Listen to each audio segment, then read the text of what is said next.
The 5 biggest mistakes people with chronic illness make when they're trying to heal from it. I'm going to show you on how to avoid these mistakes, that you have a greater chance of getting rid of it. And I'm telling you, the last mistake is going to blow your mind, and the last mistake is specifically for you if you think you've tried everything, because this is gonna probably ring a bell for you.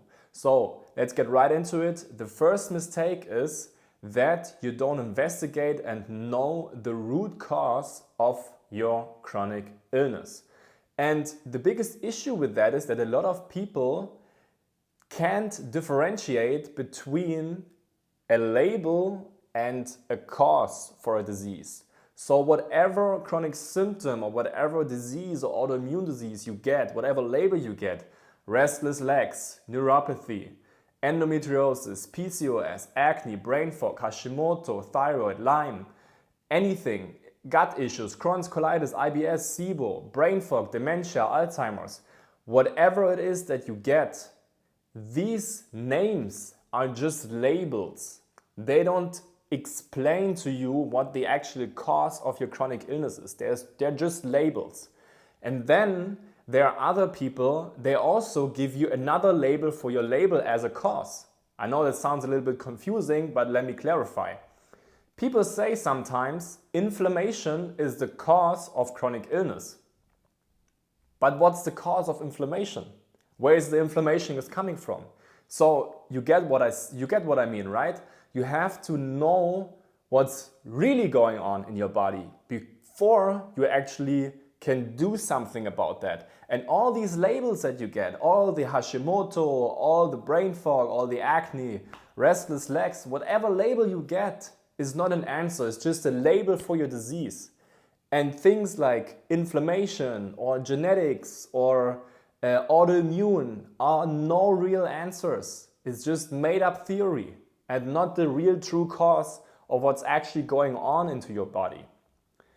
Which brings me to the second mistake that a lot of people do, and this is a little bit intertwined, a little bit connected to the first mistake, and that is actually that people with chronic illness, they trust their doctors blindly. I'm not saying to you don't go to your doctor. I'm not saying doctors don't do good things in life. But the truth is that doctors benefit from you staying sick, and they never learned on how to heal you. They just learned on how to treat your symptoms. Of course, sometimes it can be helpful to take medication. Sometimes it can be helpful to get a little bit of relief from medication while you're working on the underlying deeper issues in order to heal. But in general, if you trust your doctors blindly, you are also trusting the things that are saying to you that are just not true, such as the autoimmune theory that I just talked about. They say to you, for instance, yeah, you have lupus or you have Hashimoto. This says your body is attacking you and we need to slow down your immune system with immunosuppressants, with with cortisone sometimes to lower the inflammation response. We need to give you hormones for the Hashimoto. And if you believe that, then you're extremely on the wrong path, because in the terms of autoimmune theory or autoimmune in general, the body, your own immune system would never attack you. They could never show that your immune system, your immune cells are attacking your own body. They could never show that. And they never will, because it's not possible. Just think about your own immune system for 1 second. Would your own body do something like that for you? And the next thing is genetics. Genetics is also the same bullshit, because there's no such thing as a genetic disease. It's just an excuse that you lose hope. It's just an excuse or another thing that they're telling you in order that you think you can only treat the symptoms.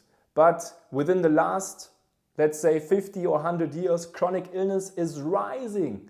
In the last 10 years, it's rising. It's exploding. It's not even funny anymore. And did our genes change? The last decades? Did our genes really change, or did the environment change?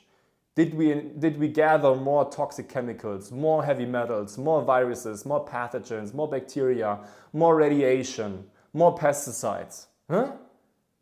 What's all that about? What's getting worse? Are our genes actually changing somehow? Or are we just exposed to more pathogens and to more shit that is coming into our bodies?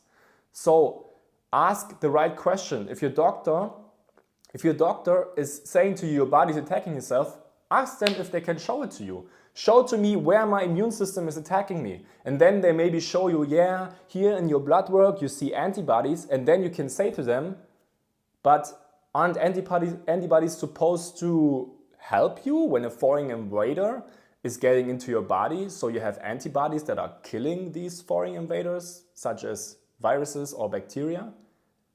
Antibodies don't show that your body is attacking you. They show that there's an infection in your body. So ask them about it, and then ask them, show me please show me my immune cell when it is attacking my own thyroid gland, when it is attacking my own nervous system, when it is attacking my gut, when it is attacking, can be everything that is related to autoimmune. Ask them to show it to you. They can't show it to you because it doesn't exist and it never will. Okay? The third mistake is that you use lots of toxic chemicals in your everyday life without even knowing it. That can mean you use perfume every day, which is worse than smoking. I'm not joking here. Perfume is worse than smoking. If using perfume is worse than smoking, there are over 3,000 chemicals that they don't have to list in perfume. Over 3,000 chemicals. There are toxic heavy metals in there. There are phthalates in there. Phthalates are known hormone disruptors. Toxic heavy metals are not only linked to diseases like eczema or Alzheimer's or dementia, they're the actual cause. They're the worst thing when it comes to your mental health. They disrupt electrical impulses in your brain. They kill off neurons. They cause inflammation. If you don't get rid of these toxic chemicals in your everyday life, such as perfume, such as scented candles, anything that has fragrances in, it's horrible for your health. And it is really hard. You can do all the nutrition, you can have the best supplement protocol. If you don't take care of that, I'm telling you, in my opinion, maybe you can improve, but in my opinion and in my experience, this is one of the major things you have to look out for because it makes it so hard to heal. The moment these fragrances, these perfumes are entering your bloodstream, white blood cells die off. They try to gobble these toxins up and eventually they die, or at least they get weakened a lot. And then people say, oh, I only spray my perfume on my clothes so it's not on my skin. The moment you breathe it in, it's toxic. The moment you breathe it in, it's horrible for your health. You have to get rid of the colognes, perfumes, scented candles, air fresheners, shampoo, conventional detergent, everything that has these fragrances in there. You have to get rid of that. There are so many clean brands, clean options without any fragrances. Choose that. It's so much better for your health, I'm telling you.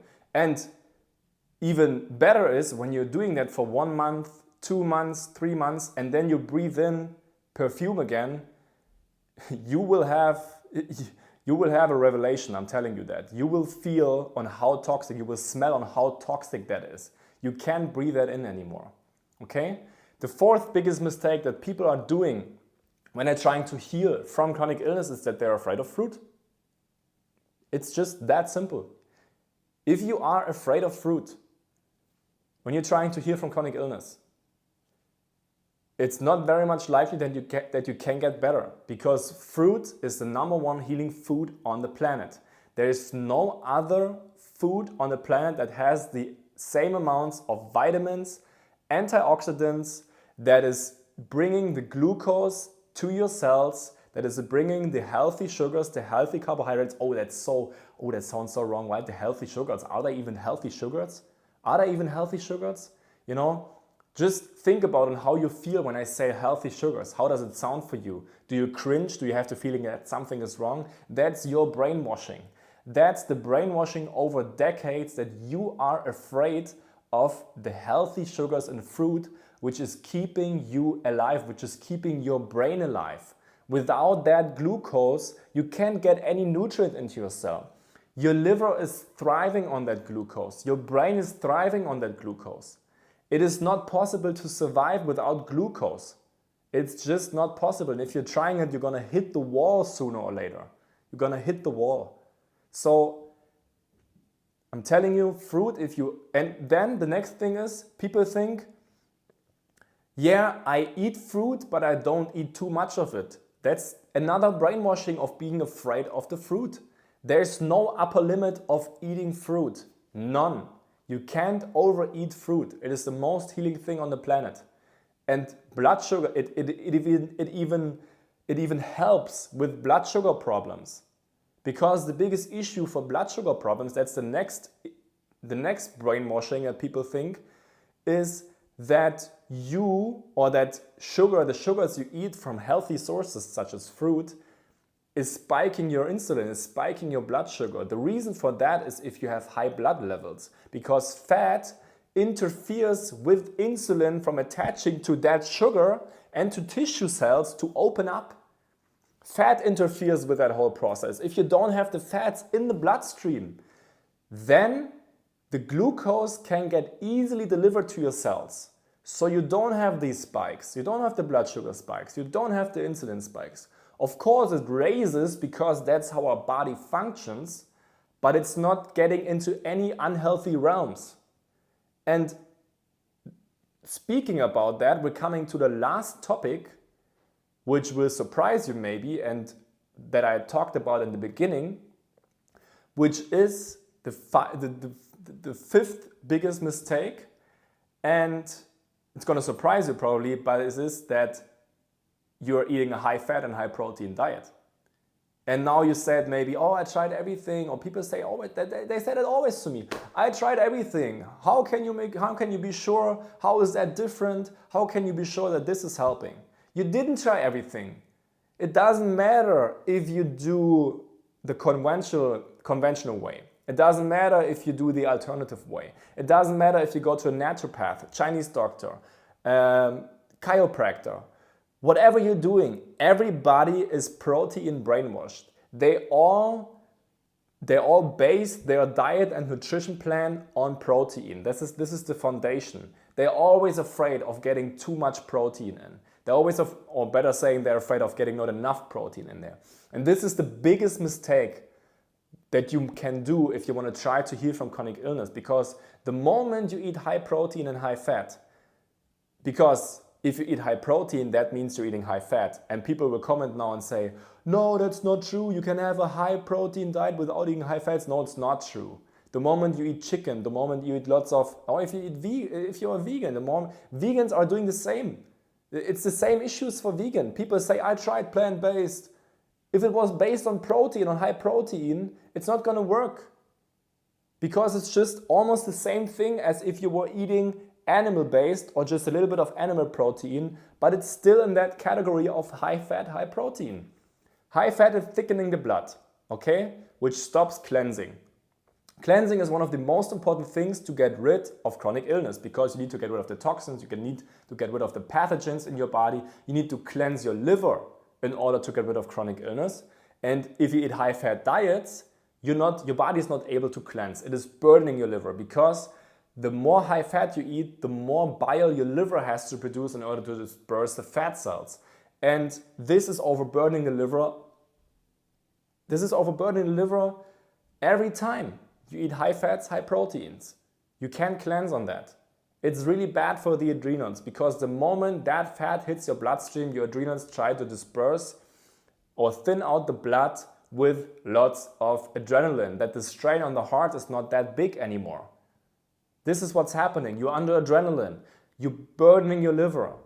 Yeah? And sometimes you even eat high fatty foods like eggs or dairy that are feeding pathogens in your body that are causing the chronic illness that you have. So eating high fat and high protein diets are not helping you.